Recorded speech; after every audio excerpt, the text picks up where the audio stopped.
ನೋಡಿ, ರಣ್ಯಾರಾವ್ ಪ್ರಕರಣದಲ್ಲಿ ಈಗಾಗಲೇ ಮುಖ್ಯಮಂತ್ರಿ ಆಕಾಂಕ್ಷಿಗಳಾಗಿದ್ದರು. ಈಗಾಗಲೇ ಬೆಂಗಳೂರು ಗ್ರಾಮಾಂತರ ಲೋಕಸಭಾ ಚುನಾವಣೆಯಲ್ಲಿ ಯೋಗೇಶ್ವರ್ದು ಸೆಟಲ್ಮೆಂಟ್ ಆಯಿತು. ಅದೇ ರೀತಿ ನಂದು ಸೆಟಲ್ಮೆಂಟ್ ಆಯಿತು. ಈಗ ಮೋಸ್ಟ್ಲಿ ಇನ್ಯಾರ್ದೋ ಸೆಟಲ್ಮೆಂಟ್ ಆಗೈತೆ ಅಂತ ನಾನು ಕೇಳ್ಪಡ್ತಾ ಇದ್ದೀನಿ. ಅದು ಯಾವ ರೀತಿ ಸೆಟಲ್ಮೆಂಟ್ ಮಾಡಿದಾರೆ ಗೊತ್ತಿಲ್ಲ. ಮುಂದಿನ ದಿನಗಳಲ್ಲಿ ಕಾಯ್ದು ನೋಡಲ್ಲ. ಯಾರು ಅಡ್ಡ ಬಂದರೆ ಅವ್ರಿಗೆ ಸೆಟಲ್ಮೆಂಟ್ ಮಾಡ್ತಾರೆ. ಈಗ ನಂದು ಸೆಟಲ್ಮೆಂಟ್ ಆಗಿದೆಯಾ?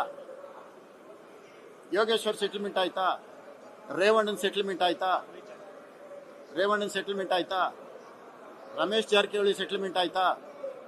ಈಗ ಯಾರಿದ್ದಾರೆ ಇವಾಗ ಮೋಸ್ಟ್ಲಿ ಅವ್ರದ್ದೇನೋ ಸೆಟಲ್ಮೆಂಟ್ ಆಗಿರ್ಬೇಕು.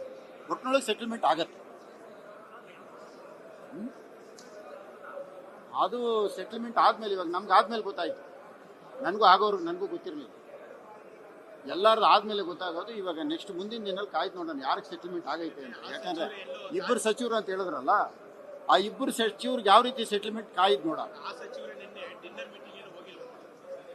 ನೋಡಿ, ಡಿನ್ನರ್ ಮೀಟಿಂಗ್ ಹೋಗೋದು ಬಿಡೋದು ಅದು ಅವರವ್ರ ಪಕ್ಷಕ್ಕೆ ಸಂಬಂಧಪಟ್ಟಿದ್ದು. ಒಟ್ಟಿನಲ್ಲಿ ಯಾರಿಗೋ ಸಚಿವರಿಗಂತೂ ಸೆಟಲ್ಮೆಂಟ್ ಅಂತೂ ಆಗುತ್ತೆ. ಕಾಯ್ದು ನೋಡೋಣ. ನಾನು ಕಾಯ್ದು ನೋಡ್ತೀನಿ. ಓಕೆ.